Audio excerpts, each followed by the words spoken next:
Welcome to the Circuit of Success. I'm your host, Brett Gilliland, and for those people that know me, they know I love Cardinal baseball, Matt, and I got Matt Adams here with me. Matt, what's going on? Not much. Just another day in the life. Another day in the life of a Major League Baseball player. I got my baseball sitting here. My kid said I got to get this autograph before you leave. For sure. We're going to knock that out, okay? We I got four boys, man. They're big Cardinal fans. We've been watching some Matt Adams highlights over the last week or so. So, you know, it's funny. I watched, which this was before your time, but Game 6 in the 2011 World Series. Man, that thing never gets old as a Cardinal fan to watch that.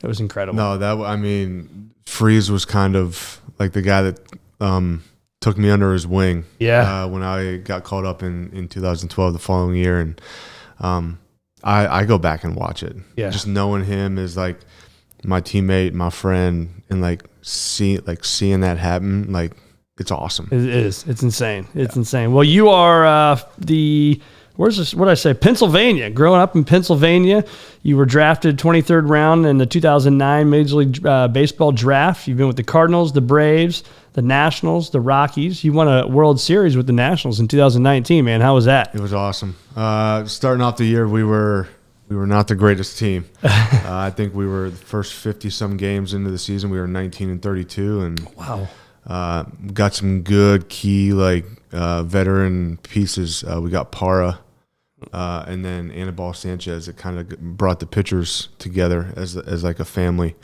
and those two guys in the clubhouse just kind of changed that whole dynamic, and we came together and we bonded, and we went out there from that day forward, and just we knew that we needed to take care of business, and the end result was Game 7 in Houston, and being able to celebrate with those guys on the field. It was a great feeling, and that was pretty cool too, man. For you, you've been around successful careers, and to your point of the culture, I think whether you look at it from a baseball team or you look at it from a business setting, culture's everything, isn't it? Absolutely, and it's like what I tell people, like when they want to talk about it. We're around our teammates and our coaches more than we're around our own families. Yeah. So it's like we're gone 8.5, 9 months of the year. If we get lucky enough to play postseason baseball, you got to treat it like a family dynamic in that clubhouse. And you got to, of course, not everybody's going to get along, but you all got to be on the same page fighting for that same goal, and that's to win a World Series at the end of the day. What's that like in the clubhouse, man? Are people together a lot? Are you sitting there and you kind of got your crew just like you would at work, right? You got your lunch crew or whatever. Is that kind of how it goes down with you guys as well in the locker room? Yeah, I would probably have to say, and I think most people would probably agree with me, the pitchers kind of stick with the pitchers, the position players kind of stick with the position players. But, we're in the downtime that we have in there, whether it's like rain delays or, we come in early, get our work in, and then we have a little bit of downtime before BP and whatnot before the game. We, we'll sit around and play some cards, just keep it loose. Yeah. You got to keep the clubhouse loose. Every team's got a character. So, you get that guy, whether it's putting music on, letting them dance and get the clubhouse laughing, or, it just comes down to keeping it loose and everybody just having fun to go out there when the lights come on and go to battle. So who was that guy? Who was the guy? Who was the clown in the clown in a positive way, right? Who was that guy for the Cardinals? For the Cardinals? Like who kept that locker room going?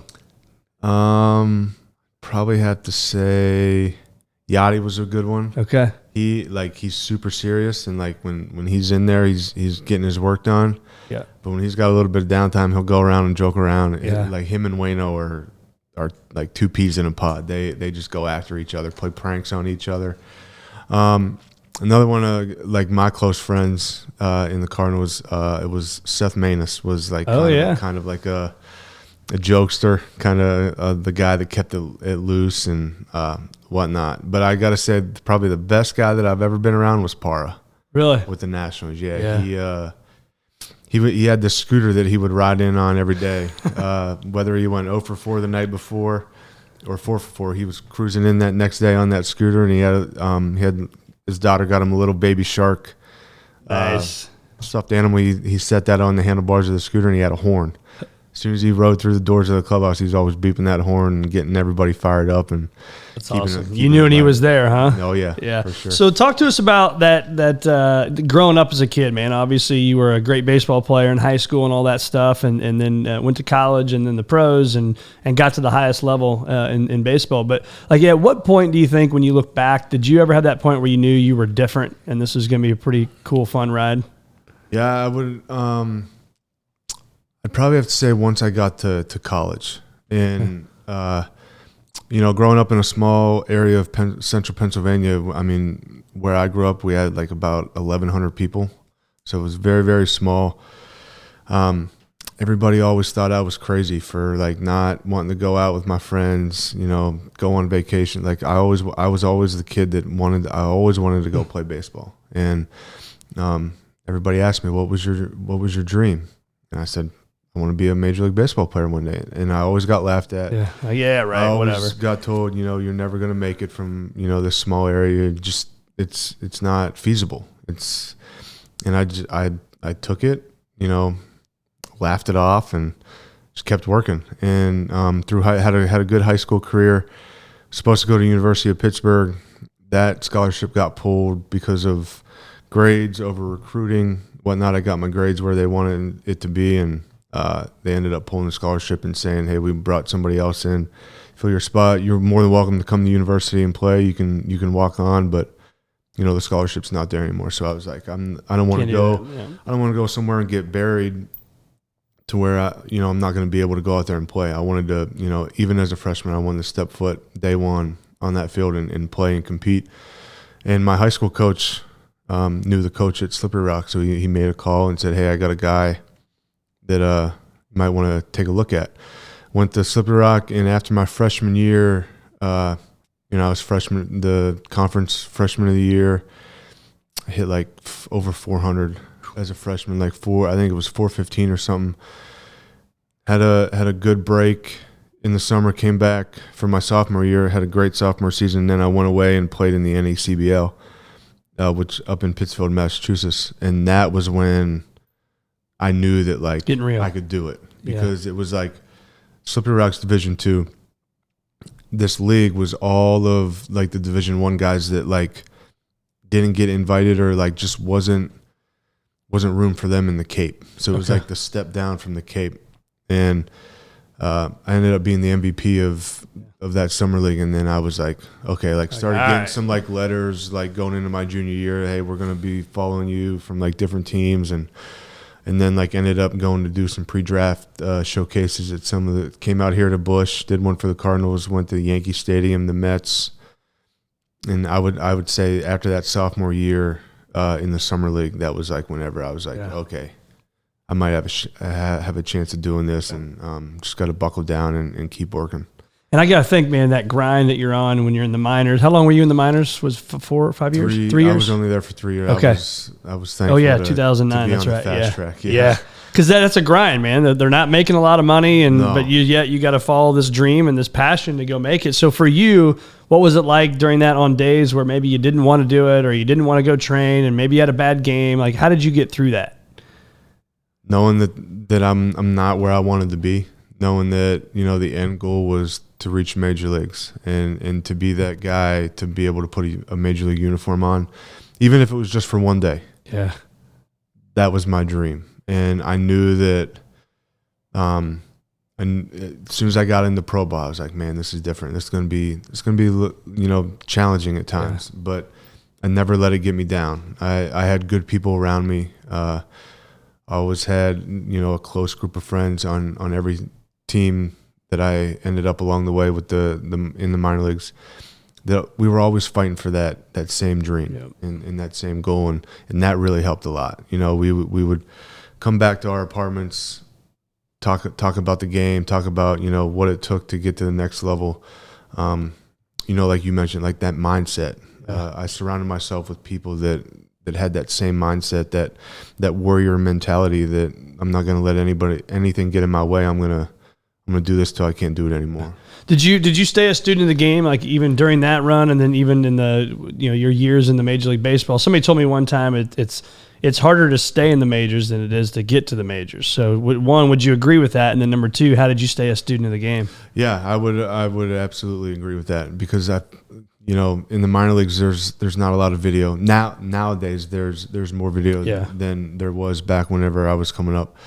But you had to trust your eyes. Like whenever I was, 2009, 2010, 2011, you had to trust your eyes. You had to pay attention to how the pitcher was pitching, guys like you or guys before you. And you still do that in the big leagues, but you have a video room like up here where all these, 30 different camera angles where you can go and see what, that pitcher's got, or even, keen in on what you're doing. If you feel off, you can do that. So I think, utilizing the technology nowadays is really helpful to, stay in a student of the game and really understanding. But it's also, as a Cardinal in spring training, they were great because they always brought the Hall of Famers back down, like Gibby, Lou Brock, Whitey, Red. All those guys would come down in spring training, and you'd be crazy not as a young player to not get around those guys and just pick their brain. And like that, Akendo always used to tell us, go, when Ozzy's down here, go talk to him. Go pick Whitey's brain about how he would manage in this situation, or, what he sees. As a hitter, I would talk to Gibby on like how he would approach trying to get me out, and like having those conversations with such one of the best studs, like you'd be crazy not to, utilize that time that they're down there, for 6-7 days to not learn about the game. Yeah. And it's just, taking opportunities like that and not passing them up. And that's probably pretty unique, isn't it? I mean, what the Cardinals do, is that different than compared to the other teams? Because we always hear, best fans in baseball, right? And then now you've played for the Nationals, you played for the Rockies and the Braves, and had a lot of success there. But is it true for those Cardinal fans? Yeah, I would say it's different. This is definitely baseball heaven. Yeah. I mean, it's crazy. And, whether it's a Friday night game against the Cubs or a Wednesday day game against, not a rival. Right. That stadium is packed. And every fan that is in that stadium is into every pitch. Even if a visiting player makes a great play or gets a big knot, like they're lightly clapping because they're fans of the game. Yeah. And it's just awesome. Like to be able to have that experience in my debut, to like come back. Like I debuted in Dodger Stadium. So when I got back and was able to, epic place to have a debut, right? Sunday Night Baseball, it's like on ESPN. Yeah. I was like, this is awesome. This is pretty crazy. Yeah.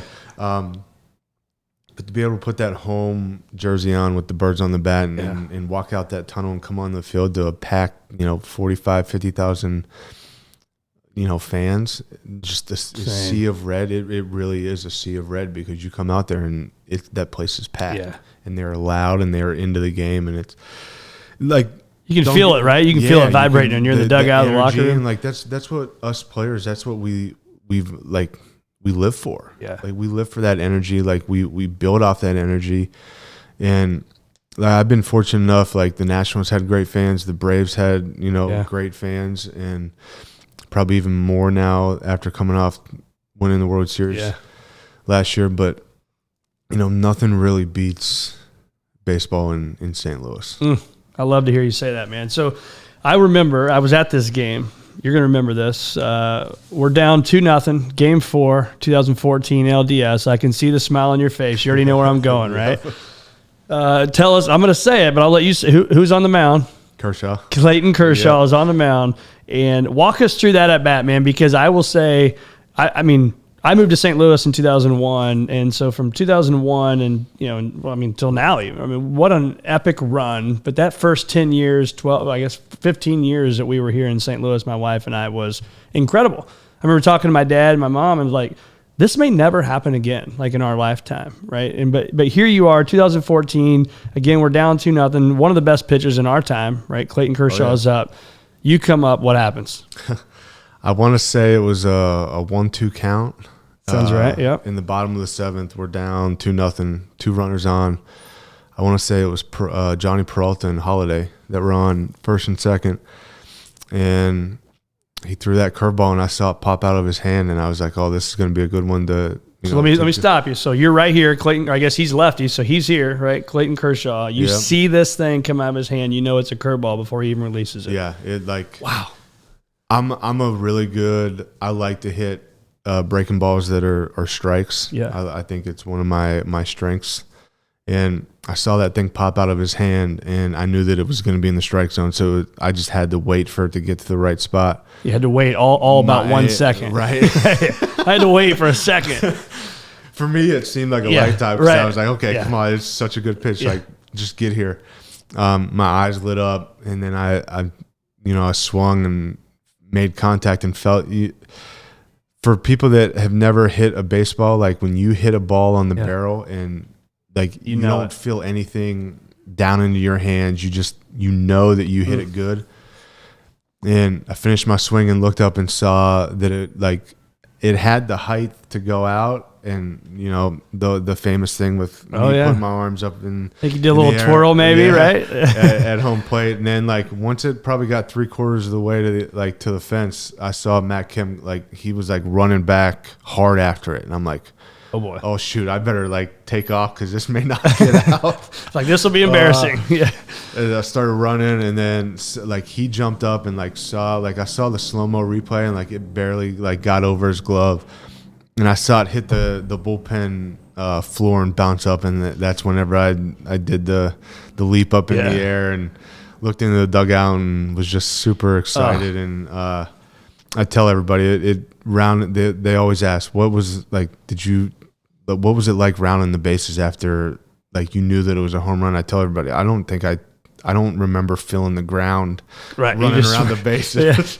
But no, and then like making that turn at third base and seeing all the fans up on their feet going crazy, seeing my teammates at home plate that just scored, and just waiting to celebrate with everybody in the dugout, and celebrated, and then realized that, hey, we still got 2 more innings left. That we got a good team over across that field that we have to shut out for the next 2 innings and go to work. So I had to go down into the batting cages and lay down and like take a couple deep breaths and kind of like calm myself down to be able to go out there and finish those last 2 innings and be where I needed to be for my teammates. Yeah, well, that's cool, man. That's the stuff we don't know that kind of stuff, right? You go in there, and I can't imagine the heartbeat. I mean, I know what it was like as a fan in there. That place was rocking. Oh yeah, I mean, it was rocking. And that's like how, like you said, like you go back and like you and your boys watch the Game 6 homer. I go back and watch that homer like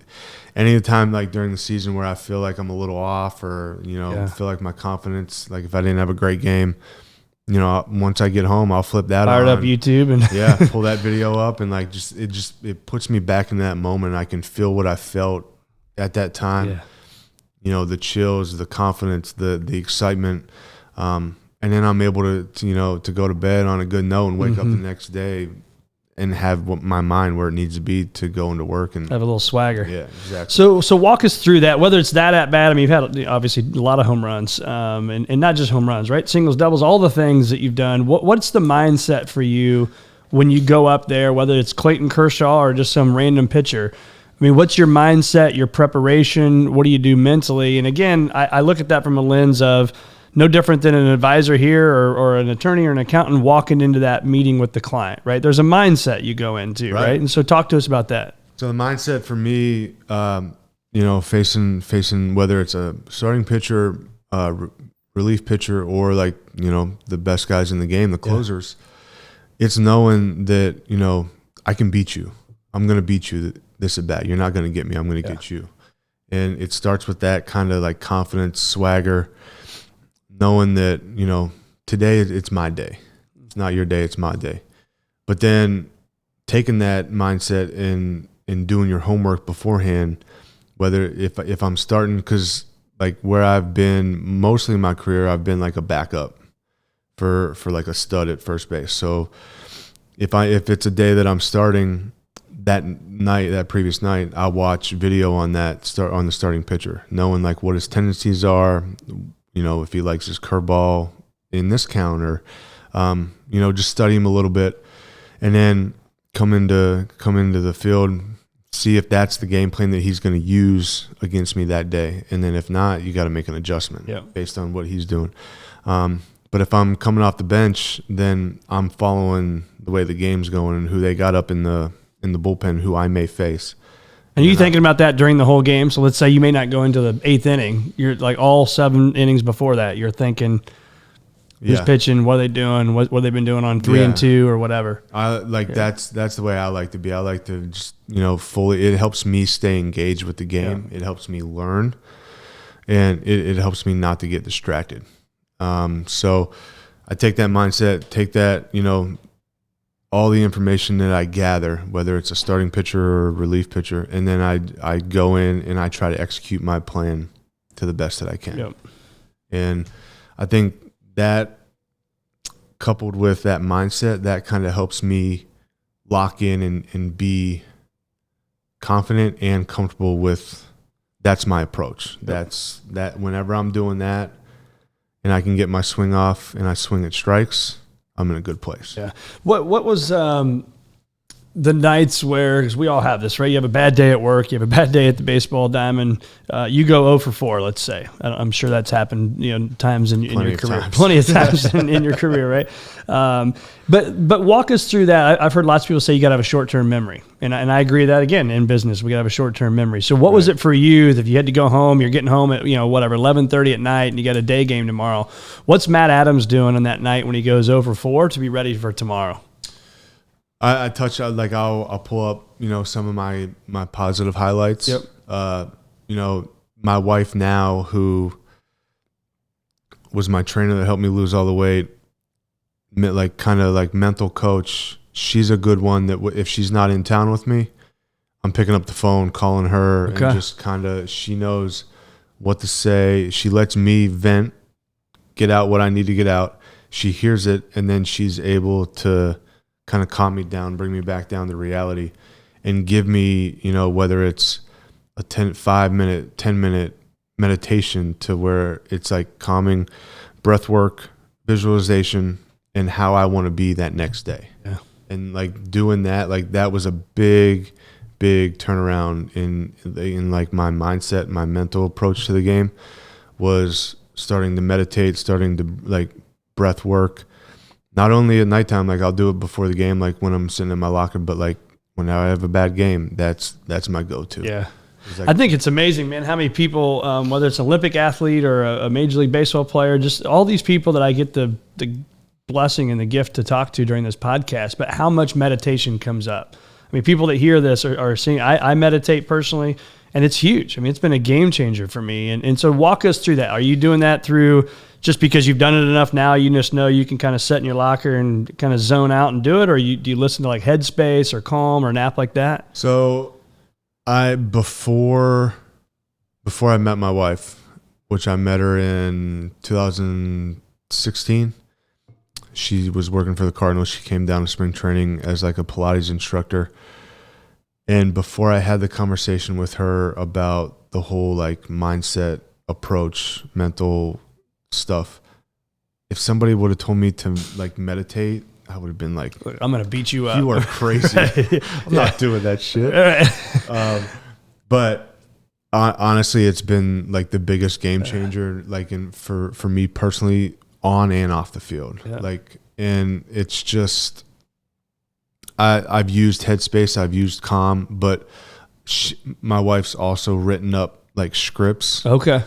And where it's her voice and there's calming music in the background. So that's awesome. It's I do a lot of, I'm way better with guided meditation. Yeah, me too. Just putting my headphones in, quietness, or then I'm over here thinking about Zen 900 other things. Then my mind goes crazy. So I gotta have, whether it's using those apps that you touched upon or using the guided scripts that my wife has come up with, that's what I gotta be.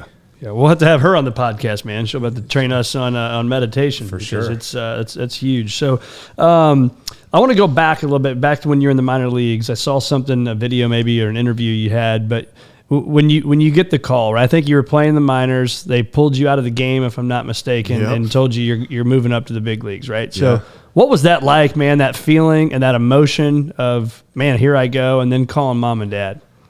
Yeah, so we were in Vegas, night game. I want to say it was like the 4th inning, and I crushed it. Like I hit a ball off the wall, so I hit a double, scored a guy, and then I ended up scoring, but the guy ended up getting thrown out at second base on the throw home. The catcher threw him out, whatever.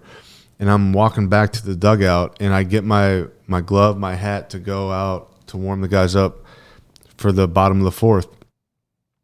And, like, I get halfway. I'm, like, right behind the pitcher's mound, already out on the field, and my manager is screaming my name. To come back, I'm like. Which is not normal to come out in the 4th inning. I'm like, did I do something wrong? Like, did I run through a stop sign, or like did I piss somebody off? And I crossed the line, and then like that was whenever it like hit me. I was like, oh shoot, like I feel like I either got traded, I got released. Either be really good or really bad. Or I'm going up to the big club. And I get in like to the dugout and stand face to face with Pop, who's the third base coach for the Cardinals. He goes, "Hey man, you might want to go pack your bags." And I'm like, well, that same like feeling. Well, I'm either going, because I know they're in LA. I'm either going to LA with the Cardinals, or I'm going some other city with another team. He goes, "You're going to LA to, Berkman just got hurt, so you're getting called up." And I was like, gives me chills, man. I was speechless. Like, I gave him a hug. Like, I didn't know what to do, so I gave him a hug. I was so excited. And he's like, I was like, "Do you want me to go back out the first?" He goes, "No, you're out of the game. Go pack your bags. You're going to LA." So went in there, started packing my bags, and like I called my mom and dad, and they're like, "Is everything okay?" They said, "You came out of the game." I said, "I am out of the game, but it's all good. I'm going to LA to make my debut tomorrow." And like they like making that phone call, like, and like hearing like how proud, like, I mean, my mom and dad, like, they're emotional people. Like, they started crying. Yeah. And like then I start, like, I'm emotional too, so like I started crying. And then like it didn't really hit till like I was on a 5 a.m. flight the next morning to LA that I was like, that it really sunk in. And well, you got to think, man, all the years, right? The driving you to practice, the this, the that. I mean, for them and for you, but just the emotions have got to be unbelievable. Oh yeah, and they like, my mom's like, she's very like religious person, and to this day she still apologizes for they weren't able to make, because in being in central Pennsylvania, like on that short notice, they weren't able to make get a flight to LA for my debut. So they till this, like, to this day, like, she still apologizes for that, but like they were able to come, like, be for like here for my home opener. So like that was awesome. But like, just like you said, like all the sacrifice, all the things that they gave up for me to be able to do what I love to do, to even as a little kid, like whenever they probably thought it was crazy. Yeah. Hey, Matt wants to be a Major League Baseball player. Well, we're going to take him to this tournament. We're going to take him all over so he, can do it. And like, I'm just so grateful that I had the mom and dad that I had. Well, I think even as a parent of 4 boys, I mean, if your kids say that, you wonder, I don't know, man, like how they felt. Like, is this, we'll take Matt to this tournament, but you wonder, are they sitting behind closed doors and being like, man, Major League Baseball, that's a big stretch. Right. But yet they supported you, and I think that's what matters, right? Who, you said it earlier, who we surround ourselves with matters. Oh yeah. Right? Personally, professionally, everything. It matters, man. And that culture is so big, and I think it's your upbringing in that. But and you mentioned your mom's faith, but I know you're a man of faith as well. So what role has your faith played for you in your career and even personally? Yeah, I think I wouldn't be here where I am today without Jesus Christ. And he blessed me with this platform and the skill set. Obviously I work at that skill set, but he blessed me with a talent that I was able to build upon, that if he didn't do that, I wouldn't be able to be on this platform, being a Major League Baseball player, being able to share what I've done, what I know, what I feel like would help out the public. I'm so grateful that I know him and I have a relationship with him. And there was a time in my life where, you know, I got married probably way too young, and it only lasted 7 months. And when we got divorced, I was like down, like not in a good place. And like it was 2015. So like, I'm like Major League Baseball player. On the outside, everybody's like, oh, you're living the life. You're living the life. But behind closed doors, I was a wreck. I was going through this journey alone. Mom and dad so far away from me. My friend group was all back home. And I believe that God put my wife today in my path in 2016 to save.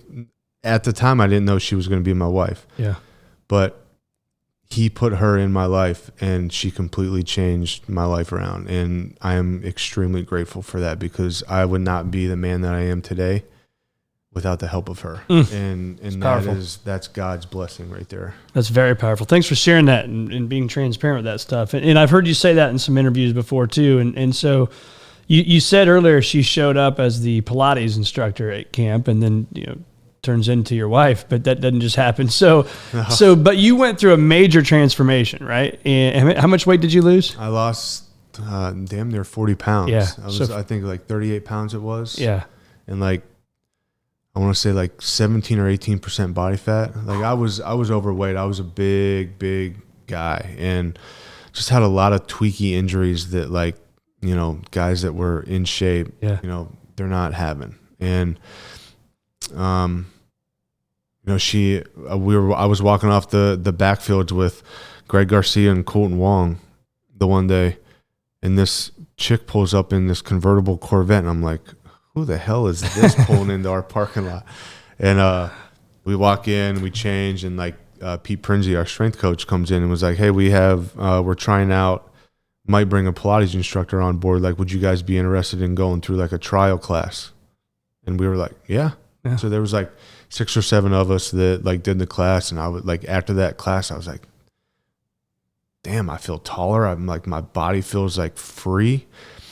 Like my muscles weren't sore. Like after just completing like a day's work on the backfields, I felt great. And I was like, I need to start doing this. So like I approached her, started talking to her, and like, she told me, she's like, you're going to, like, if you want to like be healthier and you want to prolong your career, you're going to have to make some changes. And I knew that. Yeah. But I wasn't. You needed somebody to tell you. I needed somebody to like kind of help me through that process. So we developed a relationship, and I normally in the off seasons, I would go back home to my hometown. But that off season in 16, I made the decision to stay here. I had her do everything. She made my meals for me. She wrote my workouts. I would go into her Pilates studio. She would put me through Pilates workouts. She would write the conditioning workout. Like, she just did absolutely everything. Wow. And then on top of that, that's when I kind of like got my feet wet with the mindset stuff. And I was like, this is like the total package. Yeah. I tell her all the time, I'm like, I was telling everybody, this is like what training like a professional athlete feels like. Even though I was one, I know. Right. Yeah. And so like just developed a really, really good friendship with her. And she knew that I went through divorce. She kind of helped me get out the demons that I needed to get out about like my past with that. And then she ended up going through a divorce, and like I was able to help her through that, and just kind of like we kind of came together naturally. And we tell everybody that we were best friends first, and then that's cool. That's husband really cool. And wife after, and like that's been the best thing was being able to marry your best friend. Yeah.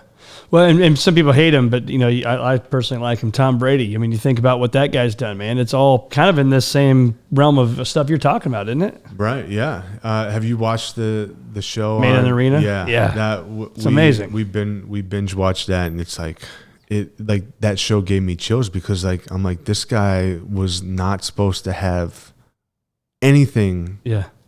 To what he has now, and the success, all the rings, all the people's lives that he's impacted. And I was like, that's the kind of impact I want to have. Yeah. And it just makes you want to be a good human, and it makes you want to put the work in, whether it's in athletics, whether it's in business, whether it's in your personal life. Putting the work in and like seeing it through is the greatest thing that anybody could experience. So you probably can see on this microphone right here, this F greater than P. And so when you hear, so our mission for our firm, my personal mission as well, is to help people achieve a future greater than their past. Okay. I was talking to Daniel Descalso with this a few weeks ago, and it kind of dawned on me is, well, to say that may think that you had a bad past. Well, you haven't had a bad past, right? You've had a great past, but we all want the future to still be better than the past, right? So when you hear that, what comes to mind for you? Future greater than your past. Probably have to say being a better man than I was yesterday.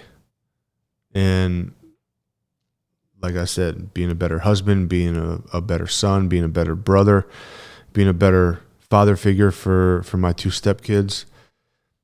That's what I think about whenever I think about that. Yeah. I want to be better than I was yesterday, and then even build on that to be the best man that I possibly can be. And how do you do that? So when you think about your time right now, what are you doing to do that day after day?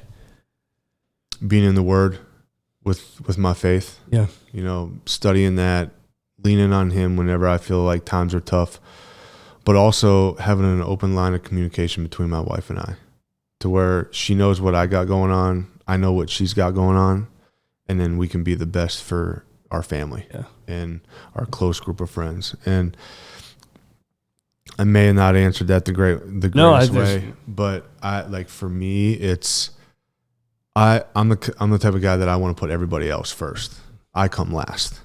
Yep. And whenever I can do that, when I can operate both on and off the field as a man of faith that wants to serve others, that's who I want. Yeah. That's what I want my legacy to be. And I would say, just to confirm, not that you need my stamp of approval, but I think what I've liked about you and watched from afar is I believe that, right? And because not all professional athletes are that way. When you say others are first, the stereotype could be on some athletes, right, that it's them first and then everybody else kind of falls in line, right? So I think, just to confirm that, man, I think that you do a good job of that from what I see, and I think that's important. So again, that communication at home is key, communication at work, at the baseball field, whatever it is. We all know this, they're listening to this, but that communication, man, to be overly transparent and vulnerable, I think is huge. Yeah, I appreciate that. That means a lot. That what I'm saying is what people are seeing. Yeah. And I mean, don't get me wrong. There's times where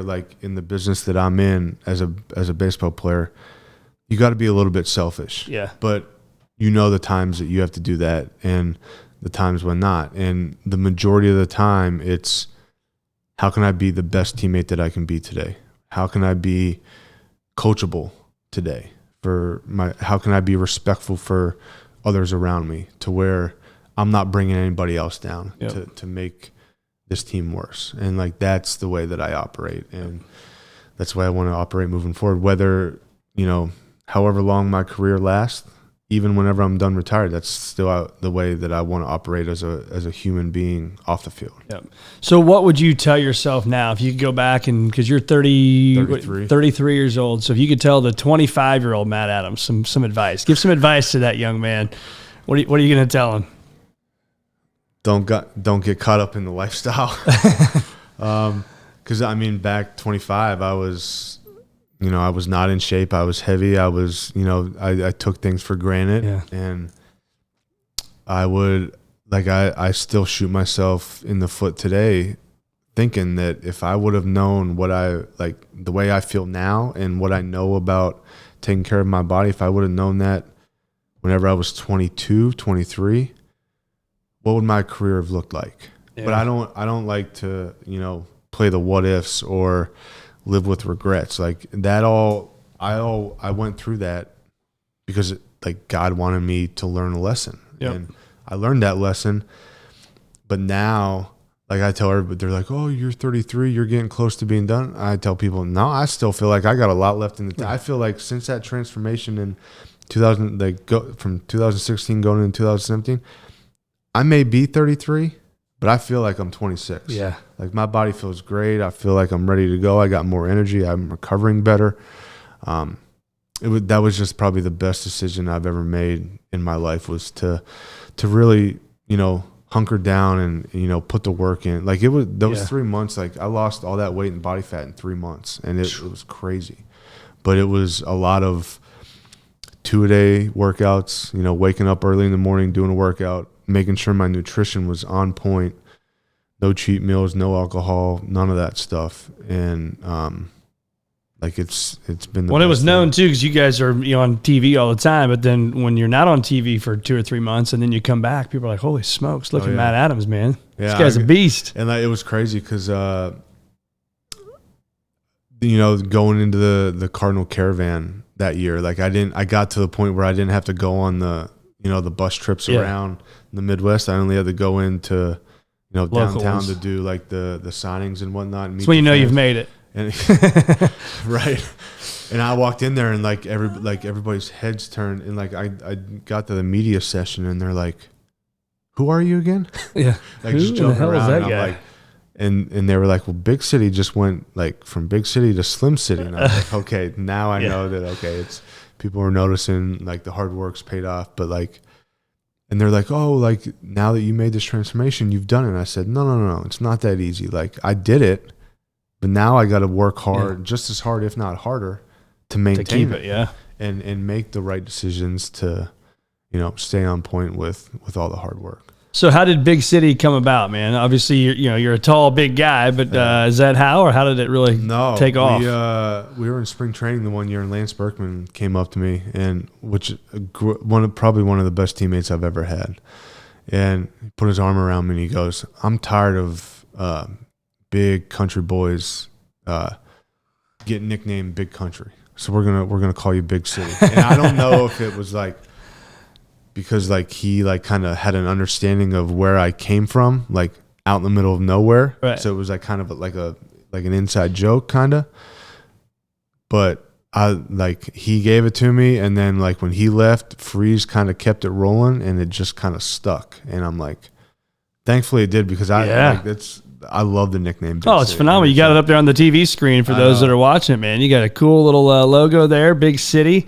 Man, that's amazing. So when you look back at your career so far, because obviously we got a lot of baseball left for you, what's some of the best baseball memories you have? I know we talked about the 14 home run, but what are some other things that come to mind? Going through that playoff run in 13. That was my first full season as a Cardinal, and like my rookie year, and like I'm starting, like it was unfortunate what happened to Alan Craig with his foot and whatnot, but to be like thrown in there and like start like the end of August all the way through like the end of the season, and then start like all those playoff games, and I'm standing at first base in Fenway Park of the World Series as a rookie, and I'm like, Big Poppy's at the plate. I'm like, this is unbelievable. Like a guy that I grew up watching, like just crush baseballs, and now like I'm on the same field as him playing in the World Series as a rookie. Like that was like, pinch yourself moment. That was definitely one of the best moments of my career. Yeah. And then the following year, having the home run off Kershaw, and then honestly, I tell her I hated getting traded, because I just hated change whenever I got traded to the Braves. But I had Mott, who was with the Braves, like I had a familiar face over there that I knew. But getting to know another group of guys, and like being able to go out there and go to battle with those guys, that was a great moment in my career too, because that kind of changed me as a person as well. Like it allowed me to accept change and like understand that change isn't always that bad. Yeah. And I was able to go out there and have fun with a new group of baseball players, and that was fun. And then winning the World Series in 2018 was, that's what all baseball players, that's what you dream about as a kid, like in backyard, the backyard, man. like Game 7, bottom of the ninth, bases loaded, 2 outs, like you gonna come through or not. And to be able to run on that field when out 3 was recorded and celebrate as world champions, like I got the chills right now just thinking about it. But that we had a replica trophy made for our house. We had that's cool. Our bookshelf at home, and like walking by that every day, it kind of just reminds me that, hey, like I'm a world champion. Like it's a good feeling. That's badass, man. That's badass. So last few questions. I saw on Instagram you opened, I can't remember how long ago this was, but you opened this lifetime pass, like this gold pass, right? So what's that mean? I wasn't familiar with that, but what's that look like? So I believe it's when you make it to 8 years of service time, you get this like gold plated card. It says lifetime, like Major League Baseball lifetime pass, and you get to take you and a guest. You get 2 free tickets anywhere. Oh, wow. Just in the right. Like, so if you just happen to be in whatever, Cincinnati, like or if you're in LA. Yeah, if I'm done playing and like my wife and I are on vacation in California, there's like a Dodger game in the regular season. We show up, and you may be up in the nosebleeds, but you're in the stadium watching a baseball game. Like it's awesome. That is cool. To be able, like, that's a thing where I was like, okay, like I want to make it to 8 years. I want to get that lifetime pass because that's something that nobody can ever take away from me. No. And now, like, obviously, like the 10-year mark is like what guys want to get to, like with full pension, all the benefits and whatnot. And I got like a year and a half left to reach that mark. That's my next goal. And but the lifetime pass was cool, like being able to like open that up. And my wife's always we started TikTok not too long ago. We ended up biting the bullet and getting on that part of social media, and it's been a lot of fun. Like she videotaped me opening it up and like making a cool little video of it. But it was like my 2 kids, like they're like, yeah, whatever. Like, okay, so what? You played 8 years in the like, but it's they just don't get it yet, and they will. They will, and it's a lot of fun to be able to like share have people in your life that you enjoy sharing those moments with. That's awesome, man. So what's a day in the life of Matt Adams like today? So obviously there's a lockout. We can't go play baseball. We can't go to spring training. So what's a day like today? So typical day, wake up, early, eat breakfast. My wife and I started the cold plunge challenge. Oh yeah. So we have a big bathtub. We feel first thing in the morning, 6:45. We set our alarms. We wake up. We do the cold plunge. I think I'm up to 3 minutes. Wow. She's up to. It's brutal. She's isn't a it? trooper. Yeah, she's a trooper though. She hates being cold, but she's up to like close to, I think, a minute 45 she did today. So we're like doing that challenge. So that's part of the. So let me stop you there before you go to the rest of the day. So I did a Wim Hof class for a month back in October. Are you familiar with Wim Hof? What is that? You got to look up Wim Hof, man. If you're doing the ice challenge thing, he's basically the creator of cold, of what this does to our bodies and all this stuff. It's amazing. We can talk offline about it, but. Talk to our listeners, like what do you get from that? I mean, you're literally in whatever degree temperature you're in. I don't know what you're starting at now. I think she measured the temperature the other day, and I think it was 42 degrees. Yeah, which is brutal. Yeah, like gets you out of breath. Yeah, and it's a super shock to like your system when you like initially get in, and like the benefits you get from it. I feel like your mood's better, like your energy levels are better. I feel like my body is not as sore, like going through like my workouts daily. Body recovers better. Your appetite, like I've noticed the difference in like my appetite. Like I crave the foods that I know I should be eating more so than like the junk. Wow. And I don't know if that's like just my mind telling me that, or and that's fine if it is. Right. But the biggest thing that I learned from it was like when I first got in there, I started freaking out because it was so cold. And I could feel like everything tighten up, and because I was breathing so fast. And like my wife was like, "Hey, like slow your breathing down, breathe through your neck, like in through your nose, out through your nose," and like getting control of your breath, kind of your like heart rate. It took my mind off of how cold the water was. Like, and by focusing on the breath, I was like able to like my shoulders dropped. I was able to relax everything, and I was like, "This is crazy stuff," but it's insane. Yeah, I'm not very good at it, man. I do it, and I've done it with my boys too. It's fun. But so you do your deal, you have your breakfast, all that stuff. And then it's getting the workout in, making sure like because I'm the type of guy if I don't get the workout in like in the morning, then like the day gets away from me, and and then I'm scrambling to try to get it in at 7:30, 8 o'clock at night, and that's not ideal. So making sure, we come up the night before, write a workout so I know I have it on hand, what I'm doing that day, knock the workout out, have lunch, a little break, and then get my baseball stuff in. So it's, 2 days if you want to consider that, with the gym part of it, and then the baseball workout as well. And then did you get to keep your coach when you got married? Yeah, she's all in, man. She's all in, but she joked about it once we got married. She's like, I do not want to be your coach 24/7. Like I want to be your wife. Be your wife. I want like, there's a time and place for work, but I want to be able to enjoy life with you outside of being client and coach. So we do a good job of making sure that, like, we sit down and, like, kind of go through, like, what the day should look like for workouts, for me, food. She likes to cook a lot, so she will have, like, a menu for the week. She'll come up with the meals, and so we're prepared. That way we're not, we don't end up arguing and whatnot, because we're dipping our toes into being a coach-client relationship 24/7. So we do a good job of making sure we have that finite period of time to be coach-client, and then the rest of the time's being husband and wife. Awesome. So where do our listeners find more of Matt Adams, man? You said TikTok. So TikTok, I believe the handle is Mr. and Mrs. Big City. It's a growth in progress, work in progress. I'm not running it. My wife runs it. She just takes crazy videos of me and her, and we keep it fun. But Instagram, it's Big City for Real. Same thing for Twitter. And,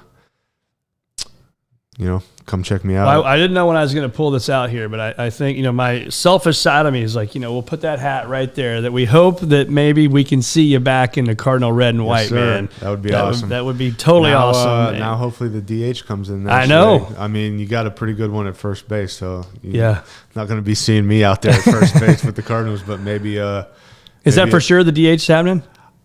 I mean, it's not like 100% because like the CBA is not agreed upon, but I think both sides want it. Yeah. So I think it's good for the game. I think it opens up 15 more jobs for guys a year. This is a big deal. It helps me out. Heck yeah. But it opens up the chance of being able to put the birds on the bat on my chest again, and be able to be a Cardinal again.